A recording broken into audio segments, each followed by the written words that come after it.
We continue our coverage of East High School shooting this morning. East is closed today and tomorrow after 2 administrators were shot in the office yesterday morning. Gerald Mason was released from the hospital yesterday. Another staff member shared this picture. We're told the bullet went straight through Mason's body but did not damage any organs. Eric Sinclair is still in the hospital in serious condition at this time, and he was in surgery yesterday. We also know that the suspect is dead. Investigators found him in Park County. A law enforcement source tells us he died by suicide. We'll talk more about that coming up in just a few minutes. All of this is raising concerns about school security. Anusha Roy joins us live from East High School. And Anusha, many are now asking, even demanding, to have armed officers back in schools. Yeah, I think that we're at the very beginning of a long and complicated conversations about school resource officers, in part because of what the superintendent was saying yesterday, right? He has plans to bring back 2 armed officers to East High for the rest of the year. And it's not just here. He wants to have an armed officer at each high school, while also talking to principals about what is going to be the right decision for their communities. What do their communities need for school safety? Now, the superintendent says he knows that he is breaking the rules and said he's willing to take the consequences for that.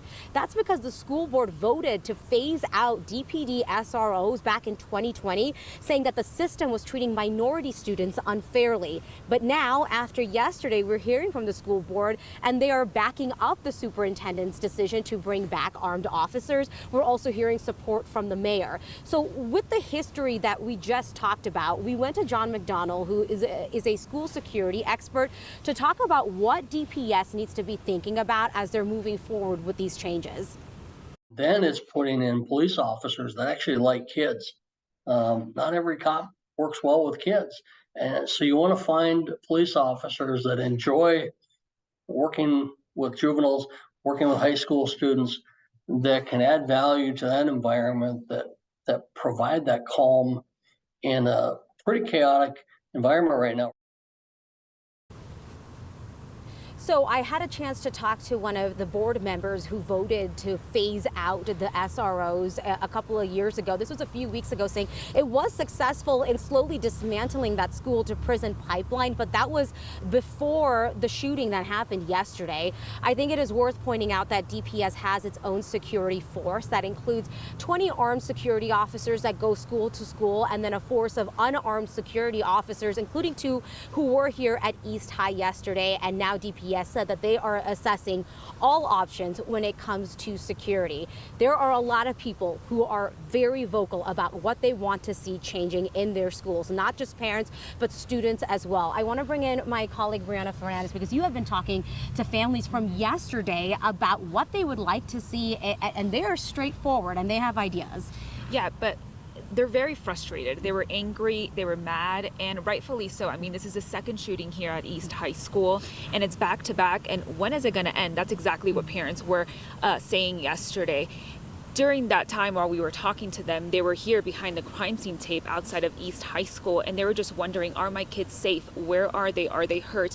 That's exactly what a lot of parents were saying, and they turned their panic into frustration shortly after on Denver's mayor and the police chief, telling them enough is enough. They shouted to beef up security at schools and keep the kids safe. That is priority. This is it. Sick, scared, nervous. You know, they just want to learn. You know, it's like, this doesn't make any sense. It's very scary. Oh, it's just again and again, it just never seems to stop, and there's no solution. You know, we don't have any answers here, and this keeps happening. This is not the first or second or third time this has happened this year. And you just heard from parents again and again and again. And you just mentioned it during your live hit that there's going to be 2 armed officers here. But when we spoke to parents, they were saying, is this enough? Yeah, you know, and the school board is going to be meeting at 10 a.m. today to discuss what happened yesterday. And I remember at the press conference when the mayor and Denver police were updating the community about what happened yesterday, I saw a lot of the parents and students in and around the area, and I thought maybe this is when they're going to be face to face and talk to each other, and that's what we saw. Yeah, exactly. All right, Corey and Jordan. All right, Anusha, thank you. 9 News reporter Darius Johnson is also joining us now with more on the investigation. Now, Darius, we learned overnight that the suspect was found dead in Park County. Hey there, Jordan and Corey. That's exactly right. The search for the suspect lasted for about 10 hours and it ended nearly 50 miles from that initial scene right there in Bailey. Now, it was around 8:15 last night when a high-ranking law enforcement source told us that the suspect, 17-year-old Austin Lyle, took his life. He was found near his vehicle in Bailey, Colorado. Lyle was wanted for attempted murder for the shooting at East High School of 2 Deans. It was around 2 p.m. when the superintendent of Park County Schools stated they were on secure status because Lyle may have been in the area based on a cell phone ping. Just before 5, the Park County Sheriff confirmed that the suspect's red Volvo SUV, was located along Highway 68 Wellington Lake Road. An emergency alert was immediately issued for the town of Bailey and residents were asked to shelter in place. Around 8:15 last night, that's when we learned he was dead. It's not a real rough area, not heavily wooded. It's kind of a little bit open area. But of course it got dark and they used canine dogs to help assist them in tracking to where the body was found at. Sources tell 9 News back in 2021, Lyle was charged with dangerous weapon possession. That wasn't a case out of Arapahoe County.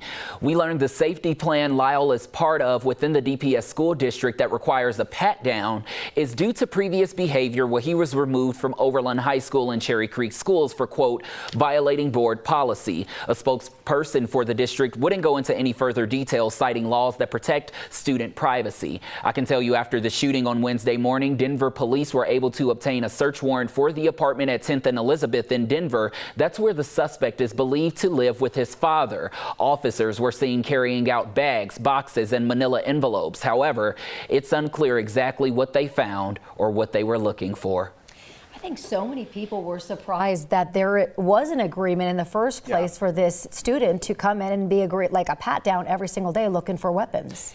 You have to have this student patted down as they come into school. That has to seem like some type of safety concern for the hundreds of other students that attend East High School, especially being in a school where there's no security, there are no police officers, there's pretty much no barrier between a gun and students. Yeah, and the superintendent made it sound yesterday in the press conference like this is not something that is uncommon, although the parents who were talking to Chief Thomas as well as Mayor Hancock seemed like they weren't really aware that that was even happening. Yeah, stated that it's something that's not uncommon, but we even pushed to ask for numbers. How often does this happen? How many students do you have within the district right now that have to go through this? That's something parents should know as well. Is my child sitting next to someone in the classroom that needs to be patted down every day to see if they're carrying a weapon in the school? And you can't blame parents for, wanting to know that information. And those numbers are still unclear. I mean, we asked how many other students are at the school that's in this situation. We didn't get an answer. There are still some questions that we have out there that haven't been answered at this point in time, but I know that we are hoping to get a lot of those answers at this 10 a.m. DPS board meeting where they will be addressing a lot of the safety concerns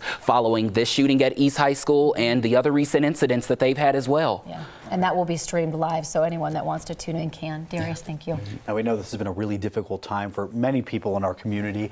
If you do need some extra help this morning, Colorado Crisis Services is available 24/7. You can call 1-844-493-8255, or you can text the word TALK to 38255. You can also access resources through the National Suicide and Crisis Lifeline. Just dial the numbers 988.